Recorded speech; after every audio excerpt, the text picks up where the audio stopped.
Pai Celestial, Pai Celestial, eu agradeço ao Senhor. Pai, eu rendo graças. Como é feliz, Senhor, quem teve e tem um encontro com a verdade. Jesus, o único, eterno, soberano, o caminho que nos leva a Ti. A verdade, a única verdade que salva eternamente, que liberta. Verdade, o poder. Pai Celestial, Jesus naquela cruz. Temos de lembrar sempre o preço que custamos ao Senhor. Porque Jesus, Cristo nos resgatou da maldição da lei. Mas também, Senhor, tendo completado a obra de salvação e redenção, voltou para o Senhor. Foi recebido no céu, como está escrito.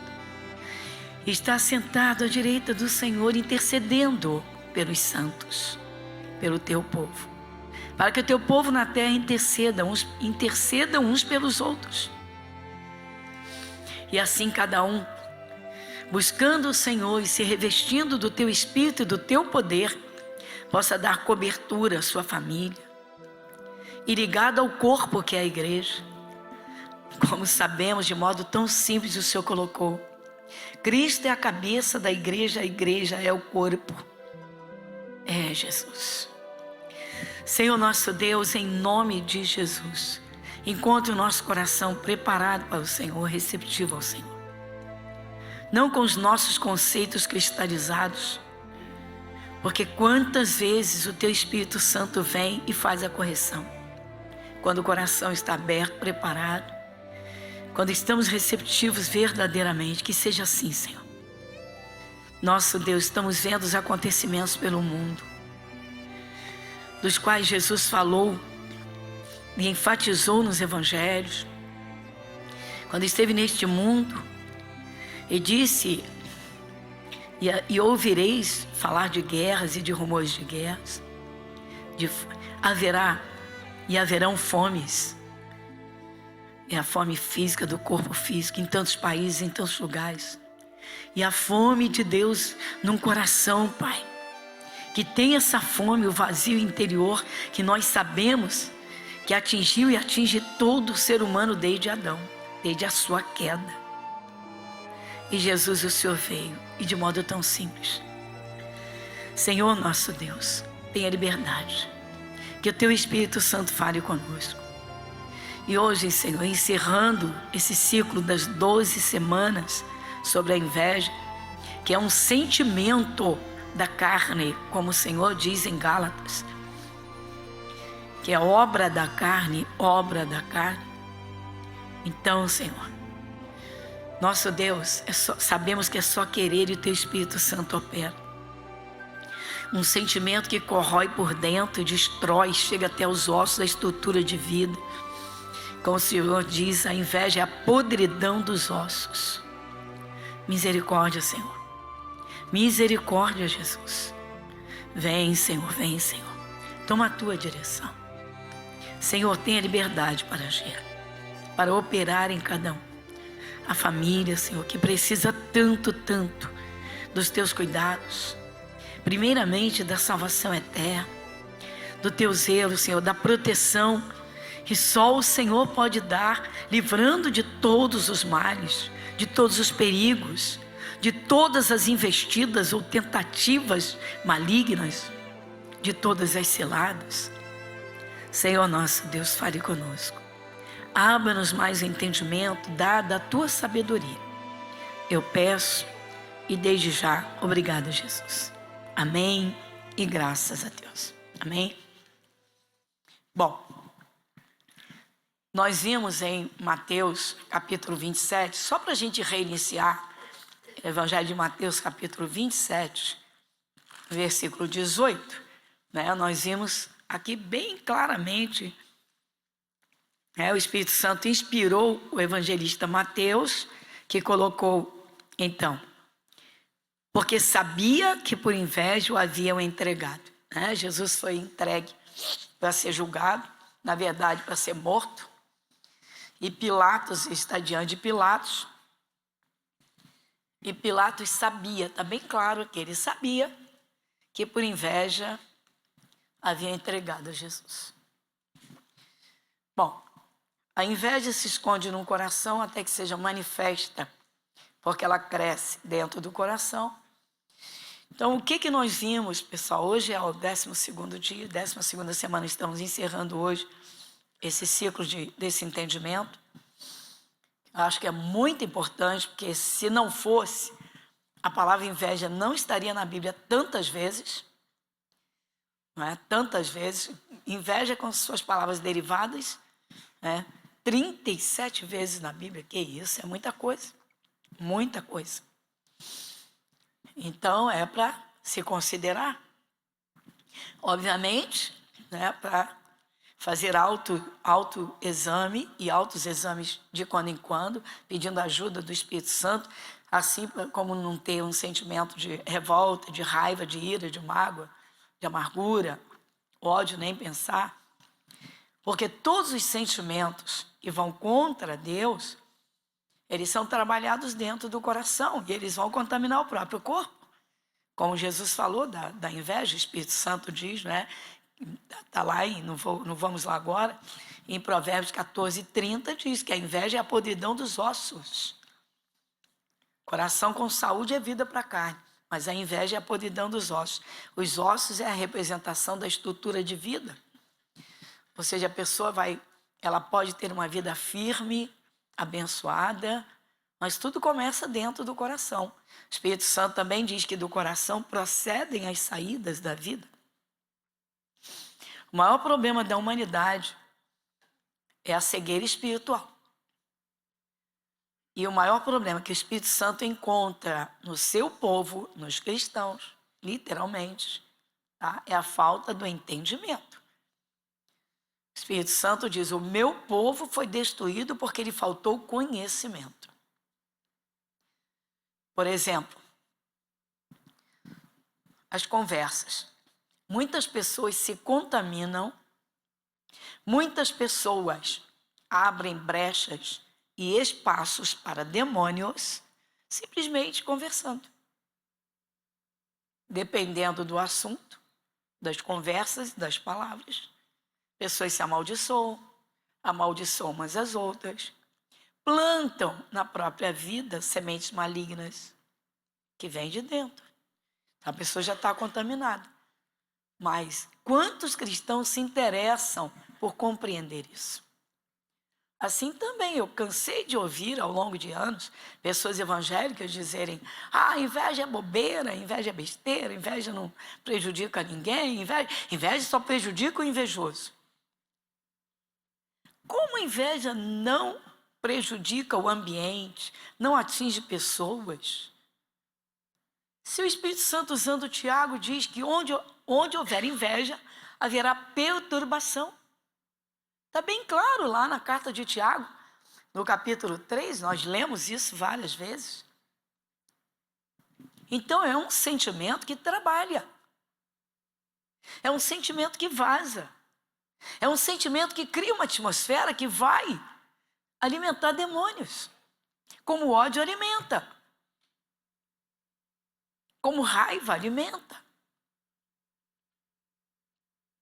E tantos outros sentimentos. Então, aqui está bem claro que Pilatos sabia que a inveja foi a força motora e que fez com que entregassem Jesus nas mãos dele com o desejo ardente de que Jesus fosse arrebentado, fosse morto. Aí muita gente diz assim: mas era o plano de Deus. Se a inveja, irmãos, estivesse nos planos de Deus para trabalhar em seres humanos na terra, como Deus condenaria e diria abertamente que é obra da carne? Então vamos a essa compreensão bem simples, a gente encerrar o nosso estudo, tá? Com as coisas bem definidas, que cada um tem que saber trabalhar o seu coração. O Espírito Santo diz na carta aos Coríntios, através do apóstolo Paulo, quando fala sobre a Santa Ceia, diz assim: examine-se, pois, o homem a si mesmo, um autoexame. que deve começar pelos sentimentos e pensamentos. Ninguém sabe o que está dentro de uma pessoa. Imagina se soubesse. Crimes dolosos foram planejados dentro das pessoas. Jesus diz que do coração procedem as saídas da vida, mas também procedem todos os males que estiverem dentro. Então, inveja é um sentimento que trabalha na vontade humana. A hora que o invejoso quiser, se é de Jesus, diz assim, não, vou limpar meu coração e vou colocar coisas boas dentro de mim. O quê? As boas palavras de Deus, a lei de Deus, os mandamentos do Senhor. Vou meditar e vou guardar. Então, rapidamente, Gálatas capítulo 5.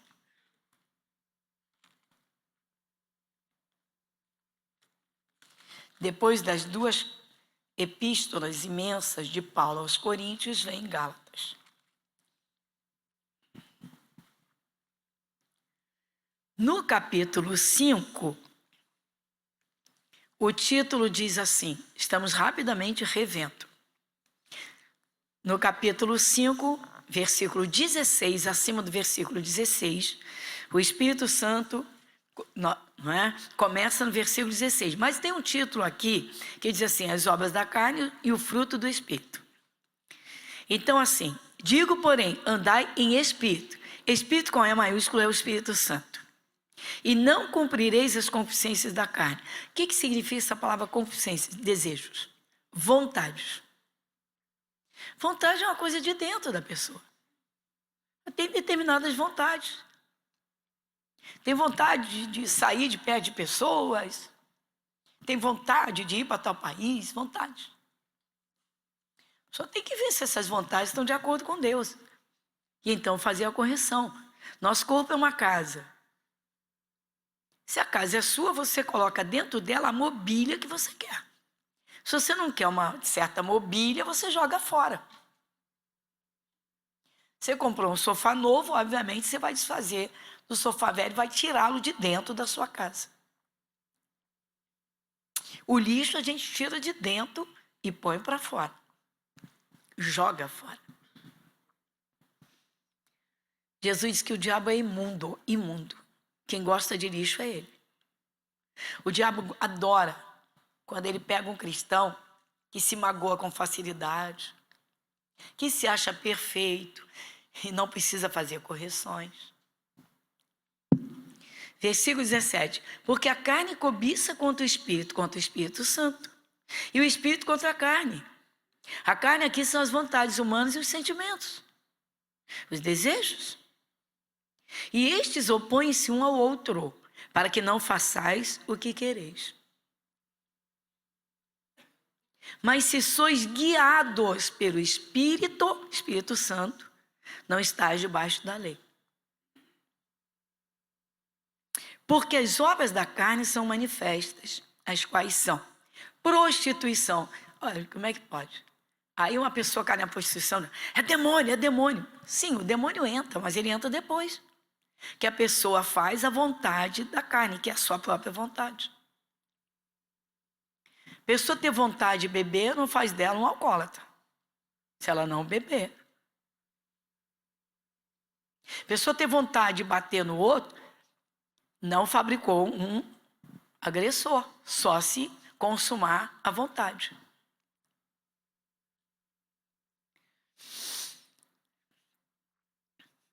Prostituição, impureza, lascívia. Você vê, a lascívia são os desejos pecaminosos. Tem homens, vamos dizer, um homem casado que olha para o corpo de outra mulher que não é a dele, quando ela está com roupas provocantes. Aí tem desejos para essa mulher. A Bíblia diz que ele já cometeu adultério. Então você vê o que é o desejo da carne. Então, sendo alimentado, se for consumado, Versículo de número 20. Idolatria, feitiçarias, inimizades, porfias, emulações, iras, pelejas, dissensões, heresias.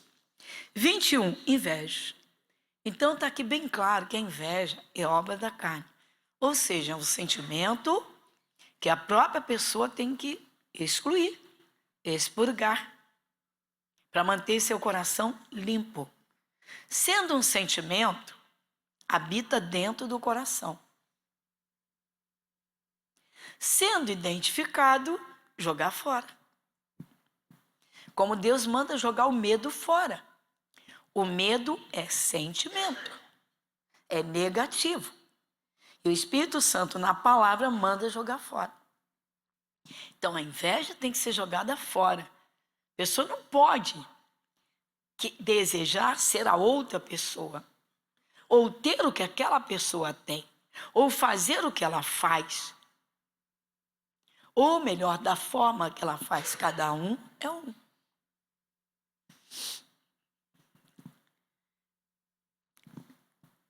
Quando Jesus iniciou o seu ministério aqui na terra, lá no Oriente Médio, que ele começou pregando o reino dos céus, ele disse, primeira coisa que ele disse, arrependei-vos, porque é chegado a vós o reino dos céus. Arrependei-vos. A primeira coisa que Jesus fez, a primeira pregação oficial de Jesus. Por quê? Porque não há ser humano sobre a terra que tenha nascido sem pecado. Todo ser humano nasce no pecado de Adão. E isso é bem claro da parte de Deus. Só que à medida em que vai crescendo e dependendo do meio, as coisas se agravam muito, pioram muito. Tem gente que é criada num meio de pessoas vingativas. Antigamente tinha até um ditado populesco aí que as pessoas falavam rasgadamente o tempo todo. Até crianças, meu pai disse para eu não levar desaforo para casa.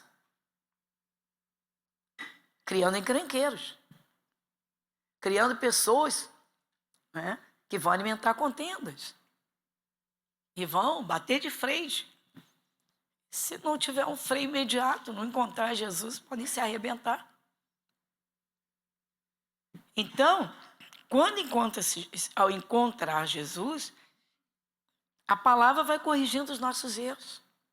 A palavra vai nos ajudando a mudar a forma, a deixar aquilo que dava lugar a demônios, aquilo que contaminava, aquilo que aborrecia a Deus.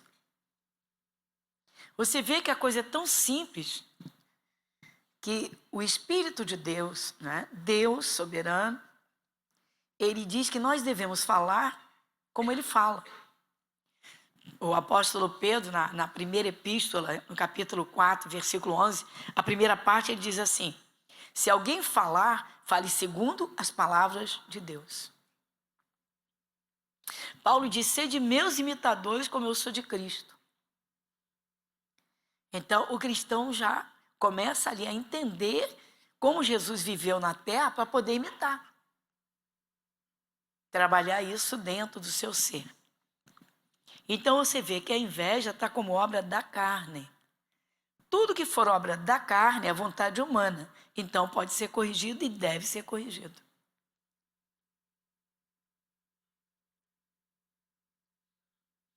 E aí?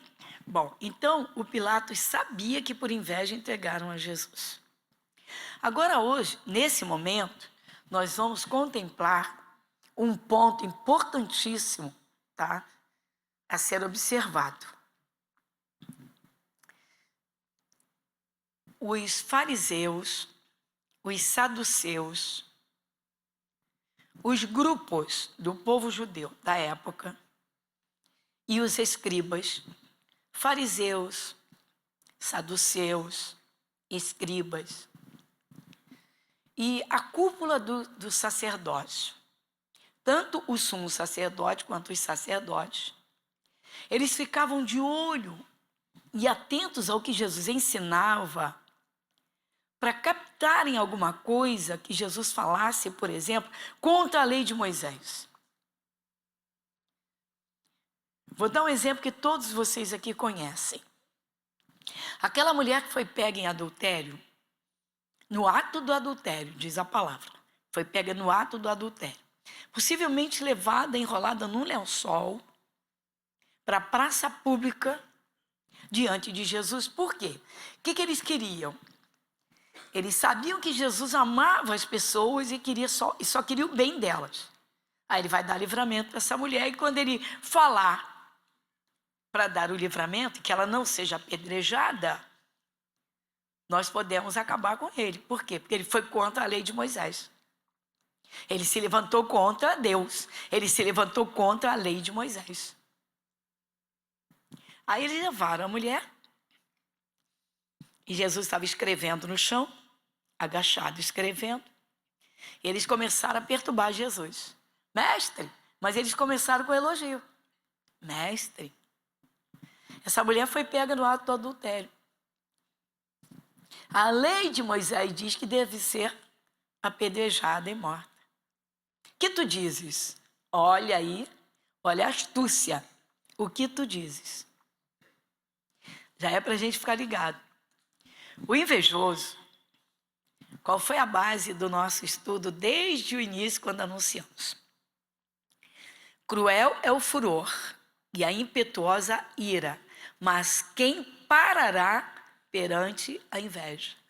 Então, a inveja é uma força para tirar da frente do invejoso. Ou seja, some da minha vida, sai do meu espaço, sai do meu pedaço, porque você acaba com o meu brilho. Eu não sou o que você é, eu não tenho o que você tem, ou eu não posso fazer o que você faz.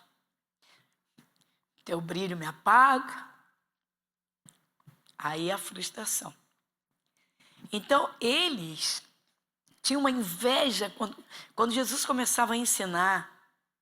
Os ensinamentos de Jesus eram tão ungidos, as palavras de Jesus tão cheias do Espírito de Deus, e tão lindos e tão gloriosos, que a multidão ficava assim, impactada. Ninguém fala, todo mundo ouvindo. Eles não conseguiam isso. Primeiro, não conseguiam que uma multidão os ouvisse. Segundo, eles não conseguiam fazer os milagres que Jesus fazia. As palavras deles eram de ser humano natural, não tinham unção nenhuma. Então, eles tinham uma inveja de Jesus, mas eles não diziam, ô Jesus, some daqui da Judéia, porque aqui quem manda somos nós, e você nos ofusca, você acaba conosco, todo mundo só quer te ouvir. Então, a inveja é uma força para desaparecer. Mas quem parará perante a inveja? A base de tudo foi lá em Provérbios 27, 4, que eu estou citando aqui. Então, eles não querem Jesus no território em que eles são os sacerdotes, em que eles deveriam literalmente serem aclamados pelo povo. E o povo está gostando de ouvir Jesus. E isso está deixando eles numa revolta, numa ira. Eles estão frustrados. Eles estão se sentindo para baixo, mas não se sentem, porque oficialmente são eles os líderes. E aí? Então eles querem que Jesus suma da vida deles. Só que esse sentimento se misturou com tantos outros que eles querem matar Jesus. Mas, primeiramente, eles vão dessa forma sutil. Eles querem pegar Jesus falando alguma coisa que vá contra a lei de Moisés. E aí? Mateus capítulo 16, versículo 1.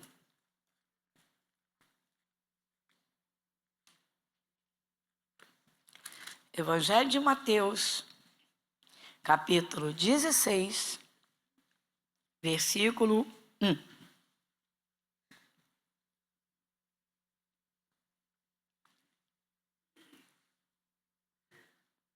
Vamos juntos? E chegando-se os fariseus E os saduceus, para o tentarem, pediram-lhe que lhes mostrasse algum sinal do céu. Então, para o tentarem.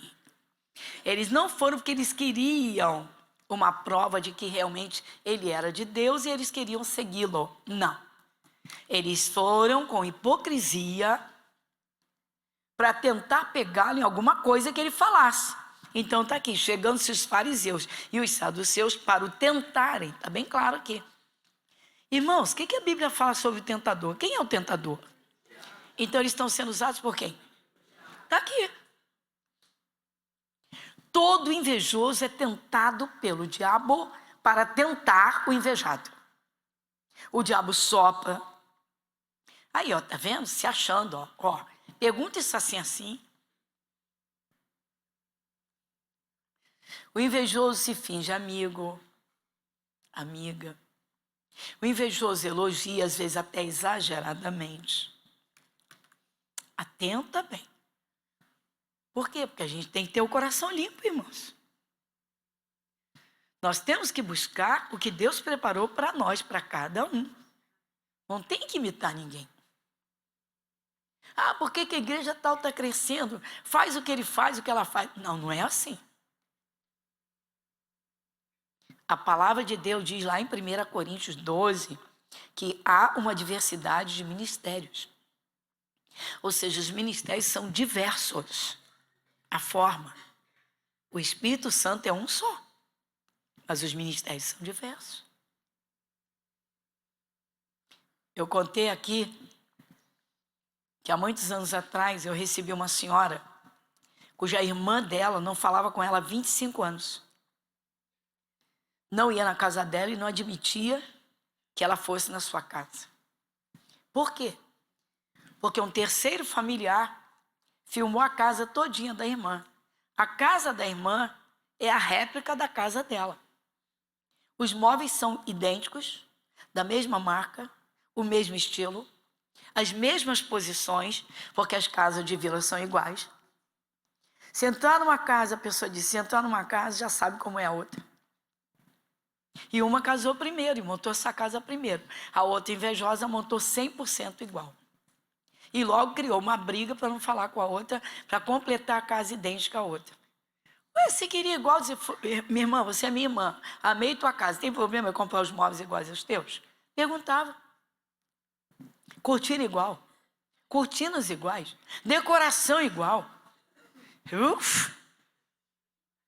Vai ver que queria o marido da outra também. Então vocês estão vendo que eles foram tentar Jesus para ver se Jesus caía numa cilada. Quem é que arma ciladas? O diabo. Quando Deus fala da armadura de Deus, ele diz que devemos nos revestir da armadura por completo para não cairmos às astutas ciladas do diabo.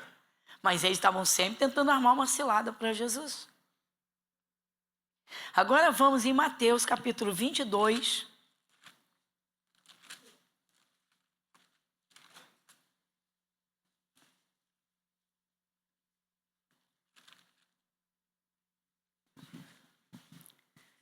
Outro momento, versículo 15. Mateus capítulo 22, versículo 15. Então, retirando-se os fariseus, consultaram entre si como o surpreenderiam em alguma palavra. Está vendo? Você imagina dois colegas de trabalho, um tem inveja do outro. E o invejado está sobressaindo diante do chefe. O invejoso vai tentar pegar alguma falha daquele invejado para levar para os ouvidos do chefe. Mas vai levar com sutileza. Não vai dizer, ó, eu quero arrebentar com ele porque ele está aparecendo mais do que eu. É terrível, irmãos. A inveja é um sentimento tenebroso. Onde surgiu a inveja? No céu. Que isso, pastora? Ué? Quem foi que teve pela primeira vez sentimento de inveja? Lúcifer. Então vamos lá. Isaías capítulo 14. Livro de Isaías capítulo 14.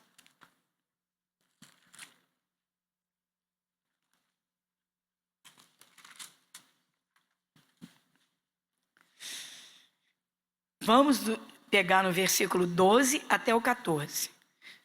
Isaías capítulo 14, ou 14, como você queira, e versículo de número 12 a 14. Vamos juntos?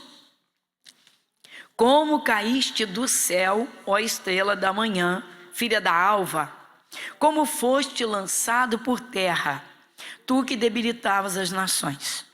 E tu dizias no teu coração: eu subirei ao céu, e acima das estrelas de Deus exaltarei o meu trono.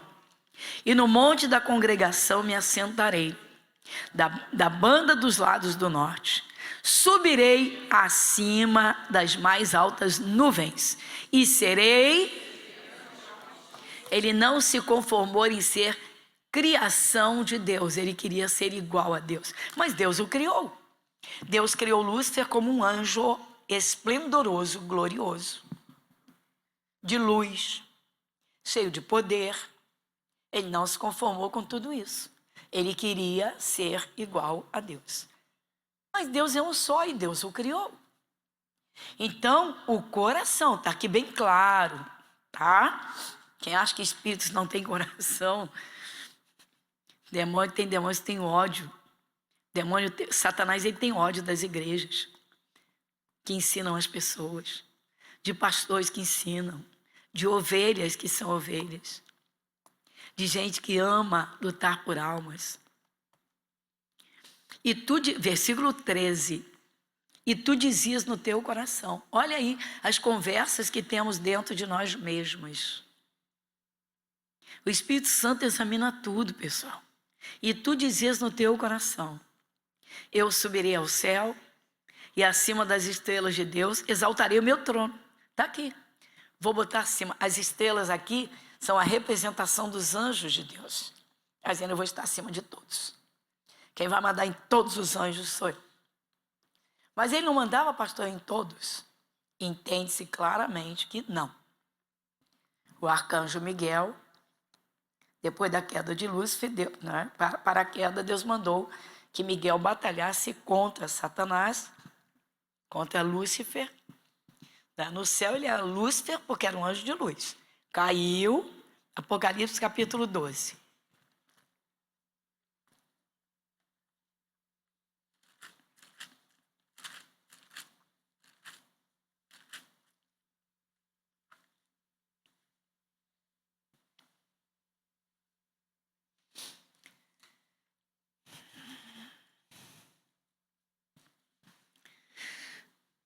Então, no versículo 4, diz assim: a sua cauda levou após si a terça parte das estrelas do céu e lançou-as sobre a terra. Ponto. A cauda é um senso persuasivo. Lúcifer comandava 1/3 dos anjos de Deus. O que significa essa cauda? Ele combinou com os demônios, sobre os quais, com os anjos, até então eram anjos realmente de Deus, todos foram criados por Deus, mas se rebelaram. Pastor, como Deus permitiu isso? Irmãos, olha só, da mesma forma que Deus criou o ser humano, dotado de livre-arbítrio, ou seja, a liberdade de escolha para fazer as escolhas que quiser, assim também fez com os anjos. Deus não criou os anjos engessados como ditador para dizer, vocês são obrigados a me servir. A natureza é que expõe quem é quem. Então, e levou após si 1/3 das estrelas. Então ele comandava 1/3, que quiseram vir com ele. E lançou-as sobre a terra. Pronto. E o dragão parou diante da mulher. Quem é a mulher? A igreja. Quem é o dragão? O diabo com a fúria dele contra a igreja. A igreja é considerada, ela não é a noiva de Cristo? Então é a mulher que dá luz aos filhos de Deus.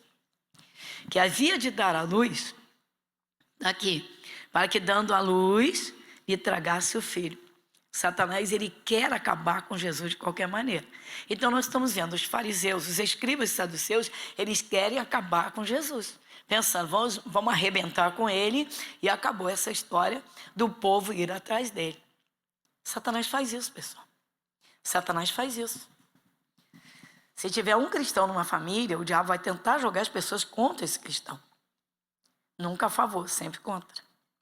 Por isso que o cristão tem que ter entendimento, tem que se revestir de poder para ganhar a família para Jesus. Por isso que as pessoas muitas ficam tão rotativas nas igrejas. O diabo não quer igreja nenhuma que ensine a palavra de Deus, que abra os olhos das pessoas para o conhecimento da verdade. Qualquer pessoa que se converta a Jesus com sinceridade passa de súdito escravo dos espíritos malignos a uma autoridade sobre eles. E o diabo não quer. A autoridade está com a igreja de Cristo. E aí? Então, vai comigo. Versículo 7. E houve batalha no céu. Que isso, pastora? Está aqui, irmãos. Está aqui no Apocalipse. Houve batalha no céu. Foi uma batalha, encerrou. Miguel e os seus anjos batalhavam contra o dragão, contra Lúcifer, que ficou com a fúria de um dragão, com ódio porque ele não pôde colocar o trono dele acima de todos. Ele não pôde ser igual a Deus.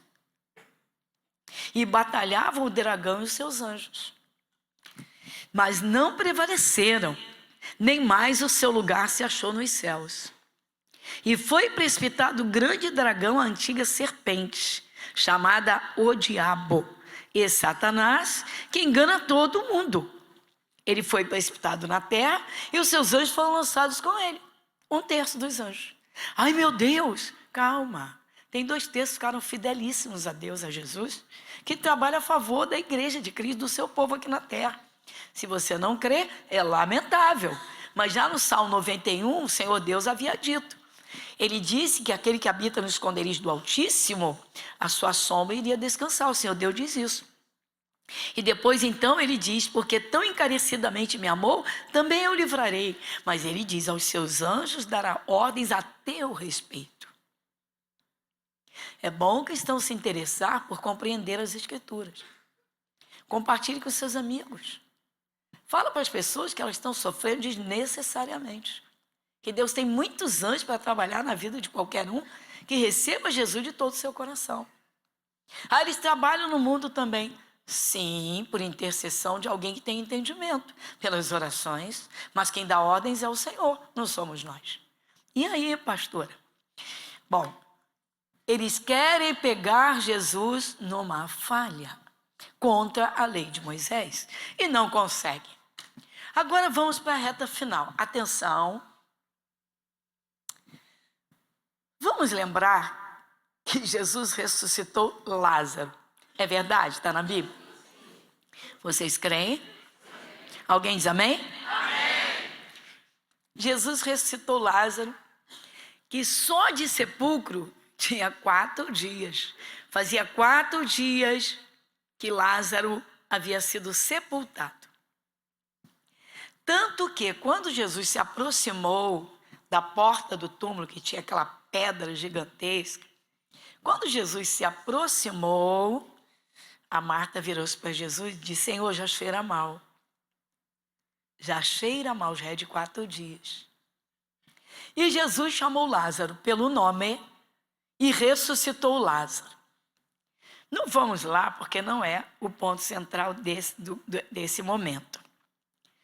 Nós vamos lá para ver outra coisa. Por quê? Porque a ressurreição de Lázaro, irmãos, moveu todo mundo naquele tempo. Toda a Judéia, todo o povo de Deus e os outros povos. Todo mundo soube que Jesus havia ressuscitado um homem que tinha sido morto e estava sepultado há 4 dias e que chegou a cheirar mal. Porque às vezes a pessoa é dada como morta, irmãos, e ela ainda apresenta alguns sinais vitais. Volta e meia se escuta isso.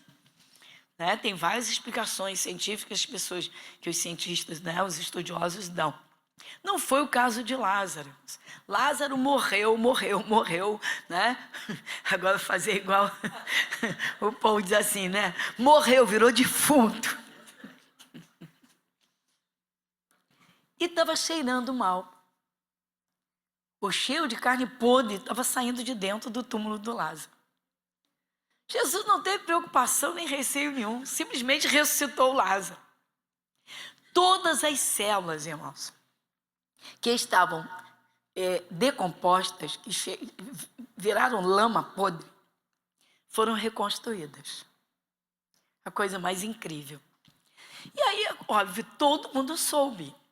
Chegou aos ouvidos do sumo sacerdote e dos sacerdotes. Daí é que nós vamos. O que foi que aconteceu no coração desses sacerdotes quando souberam que Jesus havia ressuscitado Lázaro, que estava podre, morto, fedorento, carne podre? Agora é que o povo iria atrás de Jesus. Eles agora se mordem de raiva, de ódio de Jesus. O quê? Como é que a gente vai poder dizer que ele é um impostor? Um feito desse, um milagre desse, não é um impostor, tem um poder sobrenatural e só de Deus. Então, João 11, a partir do versículo 46. João, Evangelho de João.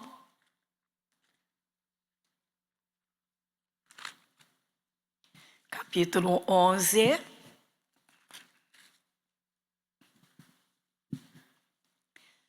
A partir do versículo 46. No versículo 46 acima tem o título. Olha só, vai comigo. Os fariseus tomam conselho para matar Jesus. Olha aí, gente. Mas não era o povo judeu? Eles formaram um conselho. Vamos matar esse Jesus, porque agora não tem mais como esconder que ele é de Deus e que ele verdadeiramente é enviado e mensageiro do céu, que ele é o Salvador, que ele é a verdade, que ele é correto, que tudo que ele fala é verdade. Então não temos mais como, né? Olha só, aí o 46. Mas alguns deles foram ter com os fariseus e disseram-lhes o que Jesus tinha feito. Depois os principais dos sacerdotes e fariseus formaram conselho e diziam: que faremos? Porquanto este homem faz muitos sinais. Está vendo, irmãos? Agora eles expõem a inveja rasgadamente. Nós vamos fazer o quê? Não tem como esconder que ele faz milagres extraordinários. Ou seja, o invejado é realmente quem tem o poder. Quem é verdadeiramente. Versículo 48. Se o deixarmos assim, todos crerão nele. E virão os romanos e tirar-nos-ão o nosso lugar na nação. Nós vamos perder nossa posição. Está vendo, irmãos? Está vendo, irmãos? Olha a inveja no local de trabalho entre colegas de um setor em que vamos dizer, né, tem um conhecimento bom, melhor, ou faz o trabalho. Nós vimos em Eclesiastes, irmãos, Eclesiastes 4:4 diz que toda pessoa que faz um trabalho com zelo, com destreza, com zelo, ela é invejada. Todo trabalho que é feito com zelo desperta inveja. Estou citando para vocês, talvez alguns não pegaram essa parte. São 12 semanas. Diz que todo trabalho feito com destreza, com zelo, com cuidado, com carinho, com amor, ele desperta inveja. Ai, meu Deus. Eu sempre digo, ou faz bem feito ou não faz. Mas vai despertar inveja. E aí? Então está aqui. Que faremos com ele? Versículo 49. E Caifás, um deles, que era o sumo sacerdote naquele ano, lhes disse: vós nada sabeis, nem considerais que nos convém que um homem morra pelo povo e que não pereça toda a nação. Ora, ele não disse isso por si mesmo, mas sendo sumo sacerdote naquele ano, profetizou que Jesus devia morrer pela nação. Dá uma paradinha. Vocês estão vendo, irmãos? Até o Espírito de Deus, com a grande misericórdia, usou o Caifás para dizer: olha, está escrito, está nas Escrituras, que um homem deve morrer por toda a nação. Mas ele quem mais tem inveja e raiva de Jesus. Só que Deus está mostrando para ele e está mostrando para os outros. E aí, versículo 51. 52. E não somente pela nação, mas também para reunir em um corpo os filhos de Deus que andavam dispersos.